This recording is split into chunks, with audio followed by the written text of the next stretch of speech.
Hi, എല്ലാവർക്കും life time ജെംസിലേക്ക് സ്വാഗതം. അപ്പോൾ കുറേ ആയി നമ്മളൊരു ലോങ് വീഡിയോ ഇട്ടിട്ട്, അപ്പോൾ ഇന്നൊരു ലോങ് വീഡിയോ ആയിട്ട് വന്നതാണ്. ഇന്നൊരു ഫിഷ് ബിരിയാണി ഉണ്ടാക്കാമെന്ന് വിചാരിച്ച്. അപ്പോൾ മീൻ ഒക്കെ കട്ട് ചെയ്ത് വാങ്ങി വന്നതാണ്. അപ്പോൾ അത് നമുക്കൊന്ന് നന്നായിട്ട് ഉരച്ച് കഴുകിയെടുക്കാം. ഉപ്പും കുറച്ച് വിനാഗിരിയും ചേർത്ത് നന്നായിട്ടൊന്ന് ഉരച്ച് കഴുകിയെടുക്കാം കേട്ടോ. കാരണം വിനാഗിരി ചേർത്താൽ അതിൻ്റെ ഒരു ആ സ്മെല്ലൊന്ന് പോയി കിട്ടും. പിന്നെ കട്ട് ചെയ്തതുകൊണ്ട് പിന്നെ എളുപ്പം പണി കഴിയും. ആദ്യം ചിക്കൻ ഉണ്ടാക്കാമെന്ന് വിചാരിച്ചതാണ്. പിന്നെ എല്ലാവരും പറഞ്ഞ് എപ്പോഴും ചിക്കൻ അല്ലേ, നമുക്കൊന്ന് ഫിഷ് ആക്കാമെന്ന്. അങ്ങനെയാണ് ഫിഷ് വാങ്ങിക്കൊണ്ടുവന്നിട്ട് ചെയ്തത്.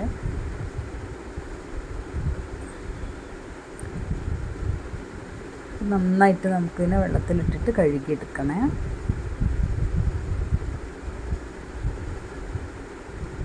അങ്ങനെ നമ്മൾ മീനൊക്കെ കഴുകിയെടുത്ത് ഇനി നമുക്കിതിന് കുറച്ച് മുളകും മഞ്ഞളും കുറച്ച് കുരുമുളക് പൊടിയും വിനാഗിരിയും ഒക്കെ ചേർത്തിട്ടൊന്ന് മസാല തേച്ച് പിടിപ്പിച്ച് വെക്കുക. അവിടെ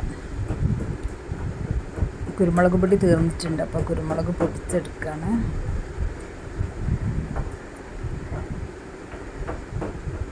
സവാളയൊക്കെ നമ്മൾ അരിഞ്ഞ് റെഡിയാക്കി വെച്ചിട്ടുണ്ട്. പിന്നെ മീൻ കിട്ടാൻ നേരം വൈകിയതുകൊണ്ടാണ് കുറച്ച് ലേറ്റായി പോയിട്ടുണ്ട്. എപ്പോഴാണ് ഇനിയൊക്കെ ആയിട്ട് കുട്ടികൾക്ക് കൊടുക്കാൻ പറ്റുകയെന്നൊന്നും അറിയില്ല. അപ്പോൾ നമ്മൾ മുളക് പൊടി, കുരുമുളക് പൊടി, മഞ്ഞൾപ്പൊടി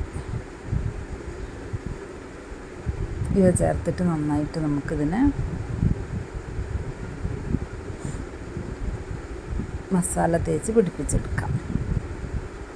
സ്വല്പം മഞ്ഞൾപ്പൊടി ഇട്ട് കൊടുക്കാം.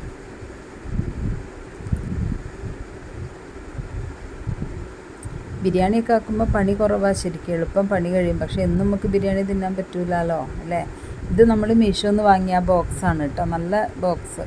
ഒന്നിൽ ഞാൻ മുളക് പൊടി, മഞ്ഞൾപ്പൊടി, മല്ലിപ്പൊടി ഒക്കെ ഇട്ട് വെച്ചിട്ടുണ്ട്. മുളക് പൊടിയല്ല, മഞ്ഞൾപ്പൊടി, മല്ലിപ്പൊടി, സാമ്പാർ പൊടി. മറ്റേതിൽ ജീരകം, കടുക്, ഉലുവ, വലിയ ജീരകം, അങ്ങനെ നല്ല ബോക്സാണ് കേട്ടോ. കാരണം ഒതുങ്ങിയിരിക്കുമല്ലോ അവിടെ, ഒരു ഭാഗത്ത് വെച്ചാൽ അവിടെ ഇരുന്നോളൂ, സ്ഥലമൊന്നും അധികം വേണ്ട. അപ്പോൾ ഇതൊക്കെ ഇട്ട് വെച്ചത് ഞാൻ എന്താ പറയുക, ഇതേപോലെ വാങ്ങിയ കുപ്പികളിലാണ്. അപ്പോൾ അതൊക്കെ ഒഴിവാക്കിയിട്ട് ഇങ്ങനെയാക്കി. കുറച്ച് വിനാഗിരിയും കൂടി ചേർത്ത് കൊടുക്കാം കേട്ടോ.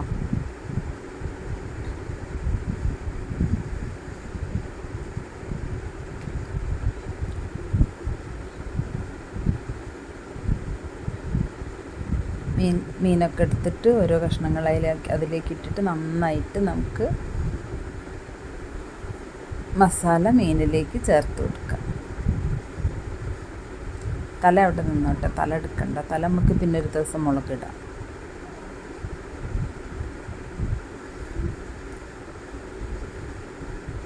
അപ്പോൾ നിങ്ങളൊക്കെ എല്ലാവരും വീട്ടിലുണ്ടാക്കലുണ്ടാവുമായിരിക്കില്ല. നമ്മൾ പുറത്തുനിന്ന് വാങ്ങി കഴിക്കുന്നതിനേക്കാൾ സുഖമല്ലേ അല്ലേ, നമ്മൾ ഉണ്ടാക്കി കഴിക്കുമ്പോൾ നമ്മളെ ടേസ്റ്റിനൊക്കെ ഉണ്ടാക്കിയിട്ട് നല്ല രുചിയോടുകൂടി കഴിക്കുക.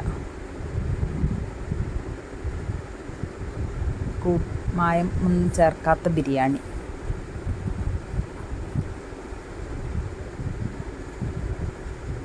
എനിക്കാണെങ്കിൽ ഇന്നൊരു മരണമുണ്ട്, അവിടേക്ക് പോവും വേണം. അപ്പോഴേക്ക് വേഗം പണി കഴിച്ച് വെക്കാമെന്ന് വിചാരിച്ചിട്ടാണ്.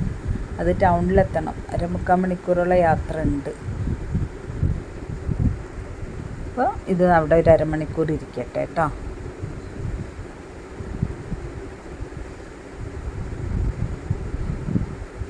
ഇനി നമുക്ക് അരി ഒന്ന് കഴുകിയിട്ട് കുറച്ച് നേരം കുതിരാൻ വേണ്ടിയിട്ട് വെള്ളത്തിലിട്ട് വയ്ക്കാം. ഇത് കൈമയാണ് അരി.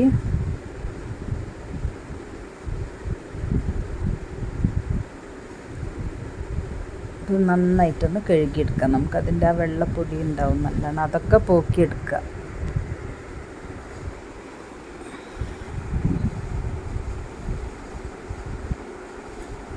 നന്നായിട്ട് ഉരച്ച് കഴുകണേ. എന്നിട്ട് നമുക്കത് കുറച്ച് വെള്ളം ഒഴിച്ചിട്ട് ഒരു 10 മിനിറ്റ് ഒന്ന് കുതിരാൻ വേണ്ടി വയ്ക്കാം.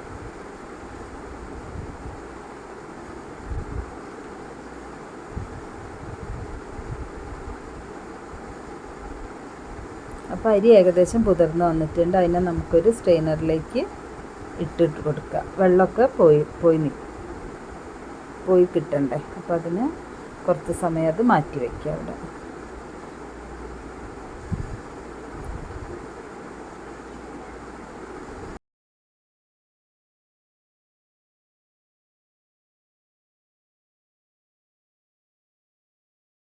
നമുക്ക് ചോറിനുള്ള വെള്ളം നമുക്ക് അടുപ്പത്ത് വയ്ക്കാം. ഞാൻ പകുതി വേവായിട്ട് ഊറ്റിയിട്ടാണ് ദമ്മിടാൻ പോകുന്നത്. ചിലപ്പോൾ ഞാൻ അങ്ങനെ അതിൽ തന്നെ നെയ്യൊക്കെ ഒഴിച്ചിട്ട് നെയ്ച്ചോറ് പോലെ ആക്കിയിട്ട് എന്താ പറയുക ചെയ്യലുണ്ട്. ഇതിപ്പോൾ അങ്ങനെയല്ല, പകുതി വേവിൽ ഊറ്റി വെച്ചിട്ടാണ് ദമ്മിടാൻ പോകുന്നത്. അതിൻ്റെ കൂടെ തന്നെ നമുക്ക് മീനും കൂടി പൊരിച്ചെടുക്കാം. അപ്പോൾ പാൻ അടുപ്പത്ത് വെച്ച് ചൂടായാൽ അതിലേക്ക് ഓയിൽ ഒഴിച്ച് കൊടുക്കണേ. ഓയിലോ വെളിച്ചെണ്ണ എന്ത് വേണമെങ്കിൽ ഒഴിക്കാം കേട്ടോ.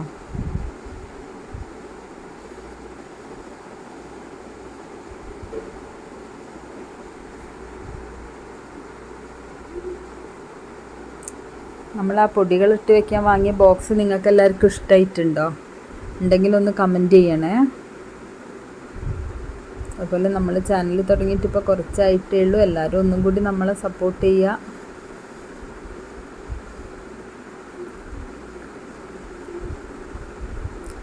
വീഡിയോ കാണാനും ഷെയർ ചെയ്യാനും സബ്സ്ക്രൈബ് ചെയ്യാനും ഒക്കെ എല്ലാവരും ഒന്ന് ശ്രമിക്കുക. അപ്പോൾ മീൻ ഓരോ കഷ്ണങ്ങളായിട്ട് നമുക്ക് ഈ പാനിലേക്ക് ഇട്ട് കൊടുക്കുക. അപ്പോൾ ഒരു ഭാഗം ഏകദേശം വെന്ത് വന്നിട്ടുണ്ട്. ഇനി നമുക്കിതിനെ മറച്ചിടാം. നെയ്യുണ്ട് കണ്ടോ, അതുകൊണ്ടാണ് അങ്ങനെ വരുന്നത്.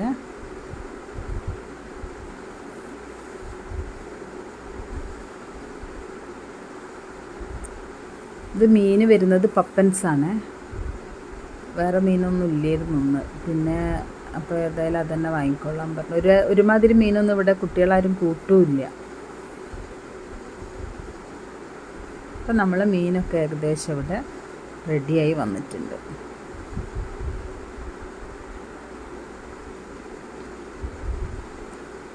നമുക്കിതിനൊരു പാത്രത്തിലേക്ക് മാറ്റി വയ്ക്കാം.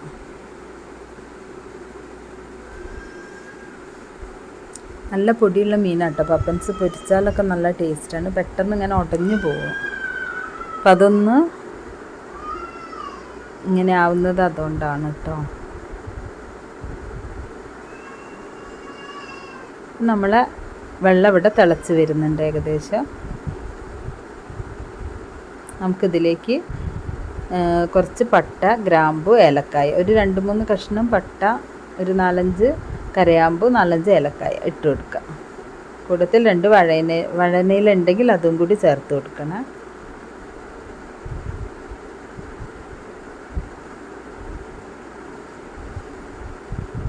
ആവശ്യത്തിന് ഉപ്പും ചേർത്ത് കൊടുക്കുക. ഉപ്പ് ചേർക്കുമ്പോൾ കുറച്ചധികം ഉപ്പ് ചേർക്കണം. നമ്മളെ വെള്ളത്തിൻ്റെ പാകത്തിനുള്ളതല്ല, അതിനേക്കാളും കുറച്ചും കൂടി മുന്നിൽ നിൽക്കണം. ഉപ്പ് നമ്മളെ ചോറിലേക്ക് പിടിച്ച് വരണ്ടേ, അപ്പം അതിന് കണക്കാക്കിയിട്ട് ഉപ്പിടണേ.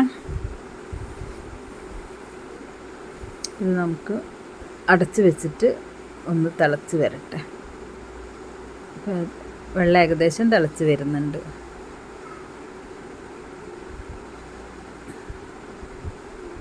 ഇനി നമുക്കിതിലേക്ക് ഊറ്റി വെച്ച അരി ചേർത്ത് കൊടുക്കാം. ഇപ്പോൾ വെള്ളമൊക്കെ പോയിട്ടുണ്ട് അരിയിൽ.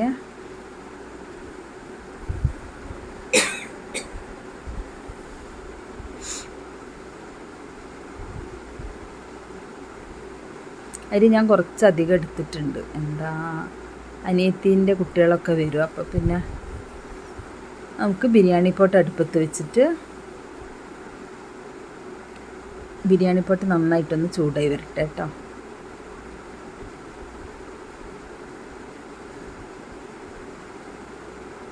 ഇതിലേക്ക് നമുക്ക് കുറച്ചൊരു 3-4 ടീസ്പൂൺ നെയ്യ് ഒഴിച്ച് കൊടുക്കാം. ഫുള്ള് ഞാൻ നെയ്യ് ഉപയോഗിക്കലില്ല. കുറച്ച് നെയ്യും കുറച്ച് വെളിച്ചെണ്ണയും അല്ലെങ്കിൽ ഓയിലോ സൺഫ്ലവർ ഓയിലോ ആണ് ചേർത്ത് കൊടുക്കുന്നത്. ഇപ്പോൾ ഞാൻ കുറച്ച് വെളിച്ചെണ്ണയും കൂടി ചേർത്ത് കൊടുക്കുന്നുണ്ട്.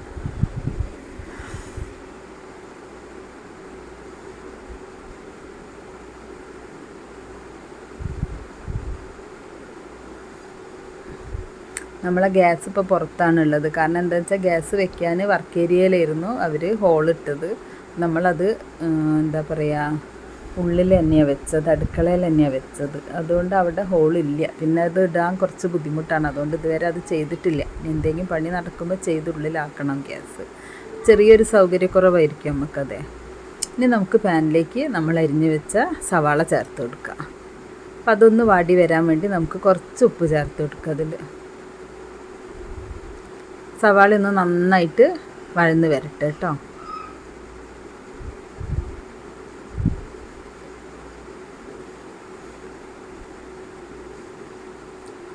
അപ്പോൾ നമ്മൾ ചോറ് ഏകദേശം ഇവിടെ റെഡി ആയിട്ടുണ്ട്. അത് നമുക്ക് ഊറ്റി വെക്കാം കേട്ടോ. ചോറ് ഞാൻ പറഞ്ഞില്ല, കുറച്ച് അരി അധികമായിപ്പോയി, അതുകൊണ്ടൊന്നും നിറഞ്ഞു പോയിട്ടുണ്ട്. വെന്തിട്ടൊന്നുമില്ല, വേവൊക്കെ കണക്കാണ്. അപ്പോൾ നമ്മൾ ഉള്ളി ഏകദേശം വാടി വരുന്നുണ്ട്. ഇനി നമുക്കിതിലേക്ക് ഇഞ്ചി, വെളുത്തുള്ളി, പച്ചമുളക് ഇത് ചതച്ച പേസ്റ്റ് ചേർത്ത് കൊടുക്കാം.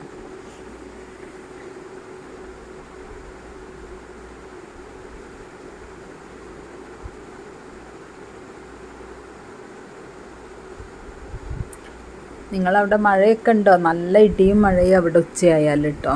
ഇടി ഭയങ്കര ഇടിയാണ്.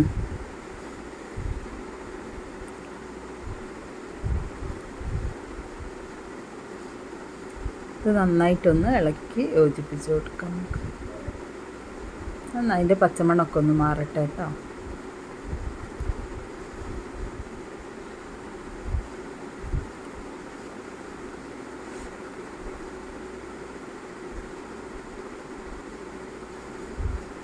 തിരക്ക് പിടിച്ചാക്കുക. കാരണം എന്താണെന്ന് വെച്ചാൽ ഞാൻ പറഞ്ഞില്ല, മരിച്ച വീട്ടിലും പോകാനുണ്ട്. 12 മണിയാകുമ്പോഴേക്കും അവർ ബോഡി കൊണ്ടുവരും. അപ്പോഴേക്കും അവിടെ എത്തണം. കുട്ടികൾക്കുള്ളത് ആക്കി വയ്ക്കാതെ പോകുമ്പോൾ ഒരു ടെൻഷനാണ്. അപ്പോൾ അതുകൊണ്ട് അതാക്കിയിട്ട് പോകാമെന്ന് വിചാരിച്ചിട്ടാണ്.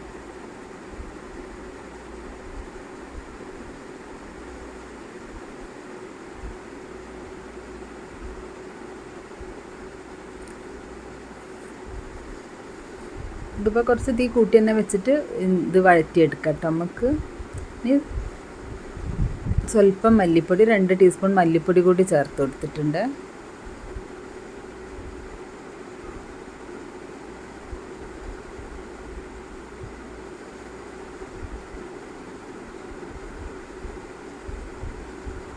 ഇനി നമ്മൾ നേരത്തെ ഉള്ളി വാടാനുള്ള ഉപ്പേ നമ്മളിതിൽ ചേർത്ത് കൊടുത്തിട്ടുള്ളൂ. അപ്പോൾ ആ ഉപ്പും കൂടി ചേർക്കണം ഇനി നമുക്കിതിലേക്ക്. ഇപ്പോൾ ബിരിയാണി മസാല ഞാനൊരു 3 ടീസ്പൂണ് ചേർത്തിട്ടുണ്ട്. കുറച്ച് കുരുമുളക് പൊടിയും കൂടി ചേർത്ത് കൊടുത്തിട്ടുണ്ട്.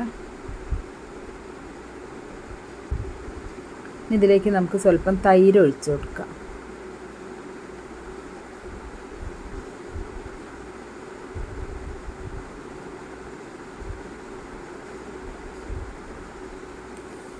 തക്കാളി വട്ടത്തിൽ അരിഞ്ഞ് വെച്ചതും കൂടി ചേർത്ത് കൊടുക്കുക. വട്ടത്തിൽ അരിഞ്ഞാൽ തക്കാളി പെട്ടെന്ന് വാടി കിട്ടും.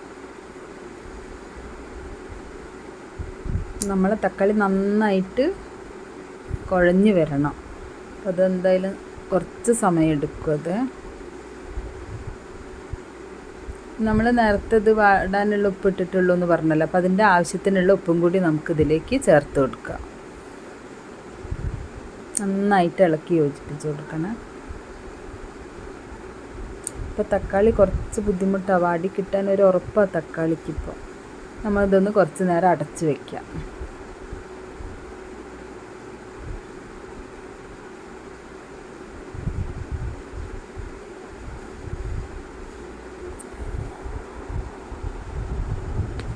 നമ്മൾ പെട്ടെന്നിട്ടൊരു പ്ലാനായിരുന്നു. ചോറും കറി ആക്കാമെന്ന് വിചാരിച്ചതാണ്. പിന്നെ ബിരിയാണി അരി ഉണ്ടായിരുന്നു ഇവിടെ വാങ്ങി വെച്ചത്. അപ്പോൾ ഏതായാലും എന്നാൽ ബിരിയാണി ആക്കാമെന്ന് വിചാരിച്ചു. ഒന്നും കൂടി ഇളക്കി കൊടുക്കണേ. ഒന്നും കൂടി ആവാനുണ്ട് തക്കാളി, കണ്ടോ. ഇത് നമ്മൾ നന്നായിട്ടൊന്ന് ഉടച്ചെടുത്താൽ മതി അത്. അപ്പോൾ നമ്മളെ തക്കാളി ഏകദേശം റെഡി ആയിട്ടുണ്ട്. അതിലേക്ക് നമുക്ക് കുറച്ച് ഗരം മസാലയും കൂടി ചേർത്ത് കൊടുക്കുന്നുണ്ട് ഞാൻ.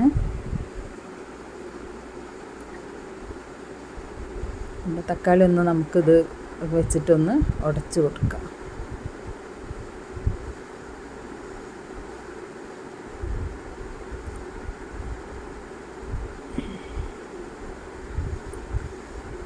ഒന്നും കൂടി ഒന്ന് അടച്ച് വേവിക്കാം കേട്ടോ.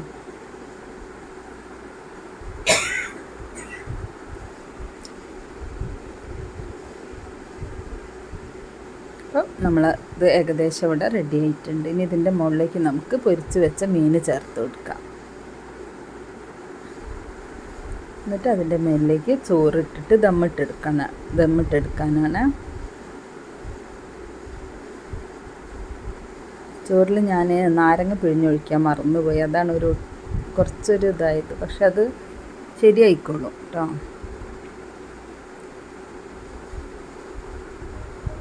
പിന്നെ ഇതിൽ നമ്മൾ അണ്ടിപ്പരിപ്പ് മുന്തിരി ഒന്നും ചേർക്കുന്നില്ല, ഇവിടെ കുട്ടികൾക്കൊന്നും ഇഷ്ടമല്ല അത്. അങ്ങനെ പച്ചയ്ക്ക് കഴിക്കുന്നല്ലാതെ ഇതിലിട്ടൊക്കെ പെറുക്കി കളയുക ചെയ്യുക. അതുകൊണ്ട് തട്ടിക്കൂട്ട് ബിരിയാണിയാക്കി എടുക്കുകയാണ്. അപ്പോൾ ഇതിൻ്റെ മുകളിലേക്ക് നമുക്ക് കുറച്ച് ഗരം മസാല ചേർത്ത് കൊടുക്കാം കേട്ടോ. പിന്നെ നെയ്യ് അത്യാവശ്യം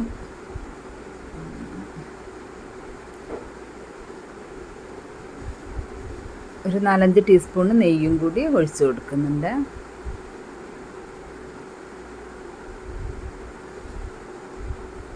അപ്പോൾ ഏകദേശം നമ്മളെ ബിരിയാണീൻ്റെ പണി ഇവിടെ കഴിയാനായിട്ടുണ്ട്.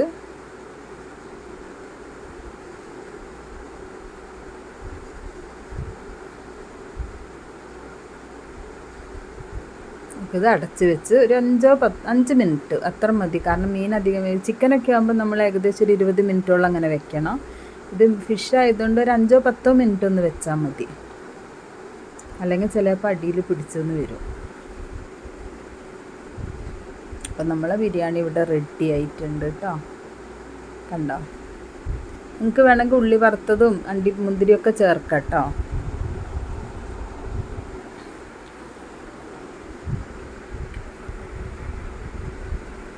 പിന്നെ പിള്ളേർക്ക് അത്ര വലിയ ഇഷ്ടമല്ലേ, പിന്നെ പോകാനുള്ള തിരക്കും എല്ലാം കൂടി പെട്ടെന്ന് എടുത്തതാണ്.